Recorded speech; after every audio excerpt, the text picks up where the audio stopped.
Olá, eu sou Maria Beatriz, sou professora e quero apresentar para vocês o livro Nico, que ele foi escrito pela Rosa Amanda Strauss e ilustrado pela Supa. A história desse livro, ele fala sobre amizade. Quando a gente pensa em amizade, a gente traz à mente alguns sentimentos, como amor, companheirismo e também diferenças, né? Quando você pensa em ser amigo, você pensa em também conviver com a diferença do outro. E os personagens Nico e Zuzu vivem isso, né? O quanto essas diferenças podem atrapalhar ou podem ajudar essa amizade.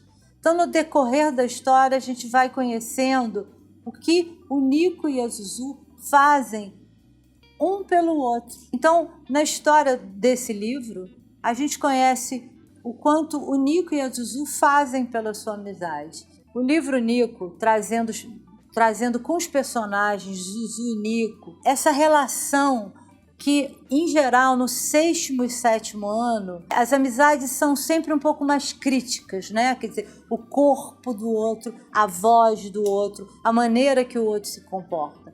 Então é interessante levar para essa sala de aula o Nico, porque é uma maneira simpática, engraçada, por que não, de trazer a voz dos seus alunos para falar um pouquinho das suas diferenças. Quer dizer, o tema Encontro das Diferenças, ele está presente no livro. Esse livro, classificado como um conto, é um convite para que os alunos possam, através dessa história, se identificar. Então, o professor que se propõe a levar o Nico para a sala de aula, é importante que ele primeiro leia esse livro, conheça esse livro, conheça um pouco da história da escritora Rosa Amanda Strauss, que é uma jornalista, que tem outros livros também tratando algumas questões que fazem parte da adolescência, que fazem parte da juventude. A Supa também é uma ilustradora, interessante conhecer um pouquinho do trabalho dela. Ela estudou na França e ela tem uma curiosidade no currículo dela. Ela trabalhou com Jacques Cousteau, que é um biólogo que estudava o fundo do mar. Então é interessante a gente conhecer um pouco do perfil do escritor, do ilustrador, como no caso da Supa, que tem essa curiosidade. E também é possível entrar no site dela para conhecer mais o seu traço e as suas cores. Então essa leitura prévia do professor é importante para ele perceber o quanto em Nico ele tem uma possibilidade de convidar os alunos a entrar em contato com essa formação do sujeito, né? Porque no fundo a gente se conhece mais quando encontra com o outro, quando percebe que é diferente do outro, mas além disso a gente tem que respeitar e conviver com essas diferenças. Como levar esse livro para a sala de aula? A gente está falando de adolescentes que, em geral, se dizem que não gostam muito de leitura, que não gostam muito de ler. Será que isso é verdade? Então a gente faz um convite. Tenta criar uma dinâmica animada para essa leitura. Como é que você pode fazer? Tem várias maneiras, a gente vai sugerir uma delas. Quando você levar o livro para a sala de aula, tenta modificar a formação das cadeiras e das mesas. Você pode fazer um círculo com as cadeiras, botando as mesas atrás. Você pode até convidar os alunos a sentar no chão. Então, esse primeiro momento, você já está aí tirando aquele rigor da sala de aula. E aí, essa leitura, como é que vai ser essa leitura compartilhada? Quais são as regras? Todo mundo tem que ler, vai ler um parágrafo, vai ler uma frase. Por que não convidar os alunos para elaborar junto com você, professor, as regras para essa leitura? Depois da leitura, sugerimos que o professor incremente um bate-papo com os alunos, né? É previsto na BNCC, eu vou ler até para vocês o parágrafo, para mostrar como você pode inserir no teu planejamento, fundamentado no BNCC, uma roda de leitura. Lá na página 166 está escrito assim, que é importante você proporcionar atividade para que os alunos aprendam a respeitar os turnos de fala, na participação em conversações, em discussões ou atividades coletivas. na sala de aula e na escola, e formular perguntas coerentes e adequadas em momentos oportunos, em situações de sala de aula, apresentação oral e seminário, etc. Enfim, a roda de leitura é uma ótima oportunidade para você proporcionar aos seus alunos esse exercício. Então, a ideia é que você, professor, faça algumas perguntas. Por exemplo, o que vocês acharam da ilustração? Ou ainda falando do conteúdo da história. Por que você acha que a Zuzu estava preocupada em ajudar o Nico a resolver os problemas?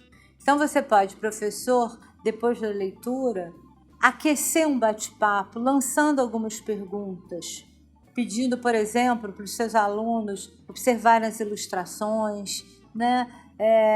Será que essa ilustração conta um pouco da história? Você também pode aprofundar essa pergunta e sugerir. Algum de vocês já se sentiu diferente de outras pessoas? Já ficou incomodado com isso? Esse bate-papo, além de você estar proporcionando esse exercício para que o seu aluno aprenda a escutar, elabore as suas perguntas, você também está investindo num espaço de conhecer melhor o teu aluno, de que o grupo se conheça melhor e que ele possa se expor para o grupo. Isso é um exercício muito importante nesse momento da adolescência, onde a gente começa a ficar mais crítico, a gente começa a ter mais necessidade de se identificar e muitas vezes a gente se afasta. Então, a leitura do Nico dentro da sala de aula é uma excelente oportunidade para que o professor conheça mais os seus alunos e o grupo se conheça melhor. Depois desse bate-papo, você pode sugerir, por exemplo, que os alunos escrevam no formato de carta.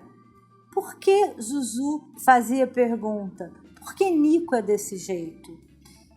E os alunos podem elaborar essas cartas contando um pouco disso, lembrando como é que é a estrutura de uma carta, que ela tem que ter um destinatário, que ela tem que estar datada. Além disso, é possível um diálogo com o professor de artes. Um livro para criança e jovem, ele tem na ilustração uma força tão grande quanto o texto escrito. Em geral, se você olhar atentamente, o ilustrador está sempre conversando com o escritor. E o trabalho da Supa, ela ajuda a essa brincadeira, porque se você olhar, ela tem uma brincadeira na cor, ela brinca com alguns tons, que técnicas será que ela está usando? É interessante buscar outros livros dessa ilustradora, é interessante entrar no site dessa ilustradora e tentar, quem sabe, descobrir que técnica ela usou e talvez experimentar essas técnicas. É interessante convidar os alunos, e aí o professor de artes pode estar conversando com o professor de língua portuguesa. Os alunos podem ser convidados a experimentar essas diferentes técnicas. A gente sabe que a ilustração ela pode ser feita com uma tinta guache, com anilina, com lápis de cera. O suporte digital ele é muito usado hoje em dia, fotografia. Então, talvez seja interessante fazer uma releitura das imagens, uma releitura dos personagens. Por exemplo, sugerindo que um grupo redesenhe, reescreva a imagem da Zuzu e do Nico usando lápis de cera, o outro usando carvão, o outro usando tinta guache. Enfim, além do texto e da palavra, aprender a leitura de imagem. E isso o professor da língua portuguesa e o professor de artes visuais podem encontrar um espaço de integração, de interdisciplinariedade. Então aqui fica o convite para você, professor, ler o livro e levar para a sala de aula.